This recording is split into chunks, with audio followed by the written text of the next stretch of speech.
All right, everybody, back at it once again. It's going to be your boy Tyree with Tyree Reactions, and today we're going to be going over prenups, right? So before you guys go ahead and get started, let me get you guys to hit the subscribe button. Let me get you guys to go ahead and hit the like button, and then go ahead and drop a comment in the chat showing your boy some love. So today, as you guys see, the title is going to be TLA changes Wrestling's KD's mind about prenups. So TLA is going to be the lead attorney, African American man with a red tie. Russell and KD is going to be Caucasian male, I think, off to the right with the gray sweatshirt. So just to be able to give a little background, the lead attorney is actually a divorce court attorney. So whenever we're having a discussion today about prenups, right? Most people are not knowledgeable on them. I'm not going to act like I am. I'm not super knowledgeable. I'm not married, never have been. And I think for the common person, they think a prenup is good, usually if you have a lot of money going into the marriage, right? Whether it be man or woman. If Oprah was going to get married, I think most people would think, yeah, Oprah probably should get a prenup, okay? But I'm not going to act like I actually know how a prenup works. I don't. So the lead attorney, or TLA, is actually a 20-year divorce court attorney. 20 years.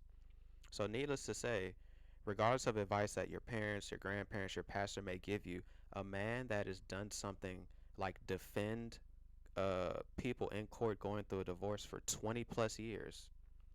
He's stationed out of the state of Georgia.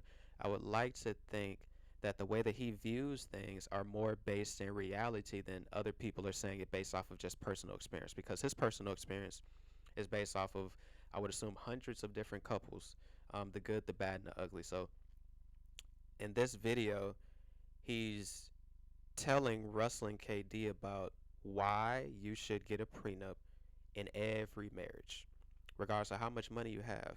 Now, the reason why may be new to you, it may be common knowledge, but let's tap into this video and see as to why a divorce court attorney who's been active for 20 years thinks, in general, all couples, not just men, not just women, all couples should get a prenup. Let's see why. So do you think prenups are essential for someone like me where we got married? I mean, I've been married, it'll be 15 years this July.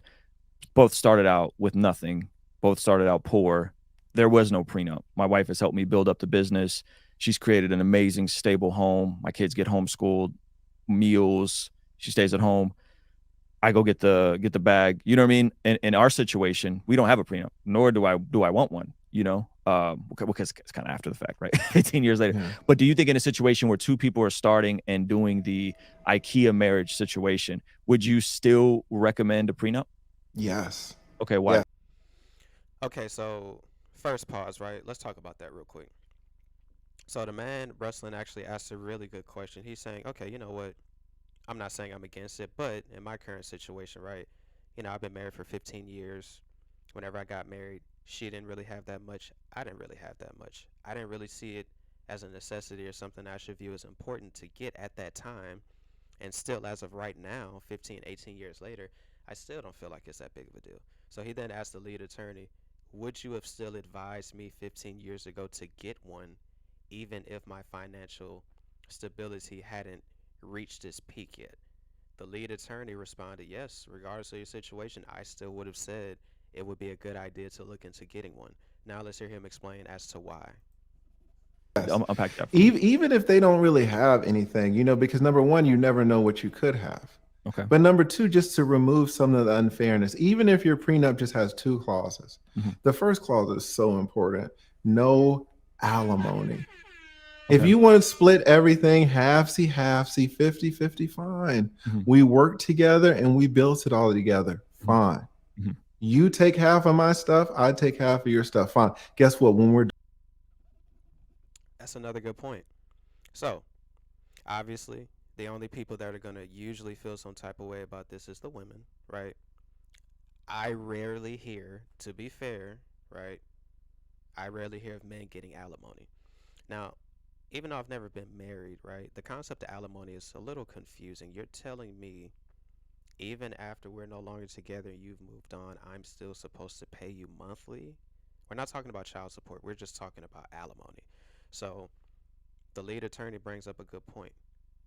one way to avoid paying alimony, if you are a man, which usually the men are the ones paying the alimony, getting a prenup, that is something that you can lay down. Now, keep in mind, he didn't say that doesn't mean you can't still get half. So y'all got to listen real closely. He didn't say you don't get anything. He just specifically said alimony. He literally said, if we work together and we made a lot of money, you can still get half. I can still get half. But we're going to get half of each other's stuff. It's not just going to be half of my stuff or just half of your stuff. It's collectively half. So you'll still get that if things go left. He's just saying alimony specifically, which I would argue for most men that go through divorce, they would agree. I would like to avoid paying alimony because think about if every time you broke up with your girlfriend, you had to still give her money every single month. I would argue that if most women, shoe was on the other foot, I don't see any woman that wants to keep paying for a boyfriend monthly that she's no longer with. So I believe that this is a fair point. Let's continue.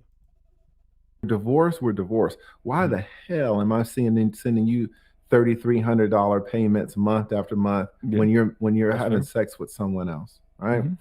Also, everybody pays their own attorney's fees, Hmm. right? Because if and I've been the benefactor of this. Hmm. If I represent your wife, Ruslan, and I know that you're paying the fees, You right. they You might get ringing it up. ran up. Okay. They might. That's another good point people don't like to talk about. So, attorney fees. One thing that I recently found out, because like I said, I'm new to this, never been married, so it's a lot of piece of information that I'm not privy to. A lot of people don't talk about the fact that, from what I've learned, is most men usually have to pay the attorney fees for them and the ex-wife. So, a lot of things you start finding out whenever it comes to divorces, regardless of what people want to say, the statistics show it's not fair, right? It's not fair for the man specifically. So think about it. We're already starting off with not only do I have to pay for my attorney fees, I also have to pay for yours. So he's simply saying, hey, to be fair, I believe that if I get a prenup, not only can I say no alimony, I can also say I pay my own attorney fees, you pay your own attorney fees, which I would argue should be fair. If you want to defend yourself, you should have to pay to defend yourself. I shouldn't pay for you to defend yourself against me. Sounds like a little bit of a conflict of interest, right? So he's also making it known that, hey, I'm an attorney. I'm just letting you know if I find out that the husband is paying for the wife's attorney fees, I'm going to run that bill up. So even as the guy that's trying to help man by giving them information, is letting you know, hey, bro, I'm just letting you know. If you end up having to cover your ex wife's divorce costs, I, as your wife's attorney, probably am going to run that bill up. So, I mean, he's saying it from a logical position. I mean, it would be more money in his pocket, so I don't see why other attorneys that are defending the wife that's being paid through the husband wouldn't do the same thing. Go run that bill up. So keep going. I Right. get ran up because Respect. Ruslan got it, right? Hmm. So a prenup protects you from people like me, right? You need that protection. You're Okay. you, right. That's good. So No, that's good. so these are some of the things. There's nothing So wrong it with seems going like the 50 biggest thing 50. for you is the alimony and the legal fees. Those are the If two big things that, like, if something were to ever happen, those things shouldn't be, one party shouldn't be handling it. generally, if it depends on the case. If we're talking about two 22-year-olds who won't have anything and they want to get married, fine. But Yeah. things are Well, I so mean, that was much our different. situation. I was 23. My Yeah. wife was 21. There you go. So So if if you were, you're so just say, let's just flash back 15 years ago. Me and you were hanging out. We're friends. We're friendly. We end up at a restaurant, and I'm like, man, I'm getting married in 6 months, or I'm about to propose. Would this be something that you would have brought up to me 15 years ago? 100%. Wow. Okay. Interesting. 100%. Okay. Because if for some reason, your wife decides to cash you out, Mhm. 18 years, does she work outside the home? No, that's what I mean. Like in our Jesus situation, Christ. but like, what's the so this is how I see it, and maybe this is very blue pill of me, but my wife has also put her career on hold. My wife has also passed up a ton of opportunity. My wife has also passed up, you know what I mean? Like, she's been. Now, to be fair, wrestling gives a very good vantage point, and I don't disagree with his vantage point. He's saying, hey, You know, I don't want to leave my wife stranded. You know, if anything happens, I do want to actually make sure that she's good, which is a noble thing. I'm not saying, and the lead attorney is not saying that you shouldn't help them whenever you leave. He's simply saying you should be able to have some type of control over how much you help. Because the thing that's going to happen is whenever you go to court, you have no control. So the next part that's going to be coming up with him talking about the prenup is going to be more along the lines of it's going to help you delegate what's going to happen versus somebody else telling you what you have to do. Let's continue. The primary care provider, right? So if I were to have a prenup, hypothetically, when we didn't have anything, we built a whole life together. One of the reasons why I'm successful, and I have no problem saying this, is because I have a stable, loving marriage. I don't have a sexless marriage. I don't I'm in an amazing union that allows me to go out and do the things that I'm able to do, make the kind of money that I'm able to make.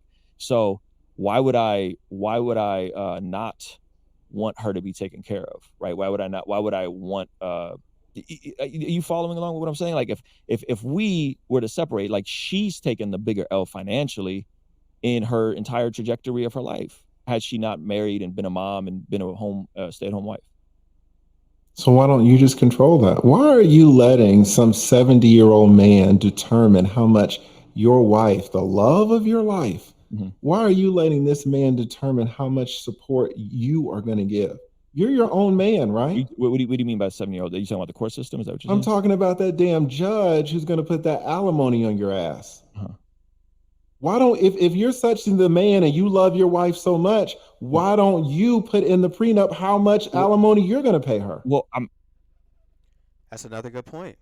So I think that kind of goes into why there are a lot of people that are hesitant about prenups. First off, they don't actually educate themselves on prenups. So me watching this video is actually educating me. So the concept of what he's literally explaining is Ruslan made a good point.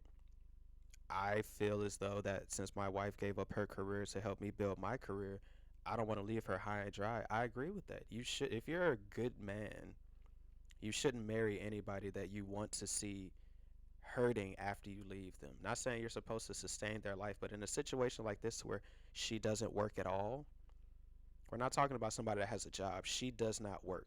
She helps him full time. Yes, I agree. You should have some type of something should be given to her in the event that y'all leave because if she's intentionally not working to help you, then obviously she's not able to make her own income. I agree with that. Right? I 100% agree with that. Now, what TLA is saying, if you guys didn't catch it, is by getting the prenup, the same way that you feel like she should have money whenever she leaves, that's good that you feel like that. But you should feel like you should be able to make the decision of how much. If you're that good man that Ruslan is saying that he is, you should be able to decide how much you give her, how frequently you give it. Not a judge that doesn't love or care about either one of you, and him doing his job does not necessarily mean that he has both people's interests in mind because he's going to get the paycheck as a judge regardless of what he decides. So having a prenup gives you the ability to, you can still pay quote unquote alimony or give your spouse money after the divorce is finalized, but it's under your terms, not the terms of the judge. I just think that's a really valid point and very important point that I personally didn't know is something that you could take advantage of upon getting a prenup. So let's continue. I'm asking these things because I think if someone's independently wealthy, I would be 100% with you. If I'm 30 and someone's worth a couple M's, I would be like, yeah, it's a no brainer. I'm asking these questions because I'm genuinely curious if you would have given me the same advice 15 years ago as a 23-year-old kid. 100% put zero alimony. And if you guys get married in 18 years and she puts her life on hold and all this and all that, well, guess what? She gets 50% and you get 50%. But guess So notice, just so you guys don't get it misconstrued, because I feel like some people listening to this is gonna say, "Oh, so what is he saying? Like, you should just not give your wife anything." He literally didn't say that. Just so people are actually listening, he said, "Hey, she can get 50%, you can get 50%." So he's still saying I'm not even saying that you shouldn't give her half of your money. I'm just saying specifically alimony, which is monthly. You should be able to delegate how much and how frequently you give that money, even if it is a 50%. You should have the ability to decide that. It shouldn't be decided by somebody else. That's a good point, right? Let's keep going. That's what you can do, Ruslan. Mm. You can send her checks. You determine how much you're going to pay. You determine how many months you're going to pay. You can pay 12 months. You can pay 24 months. You can pay 36 months, 48 months. You can pay 60 months, 72 months. You determine. You don't let some old man in a robe determine how much you are going to support your ex-wife.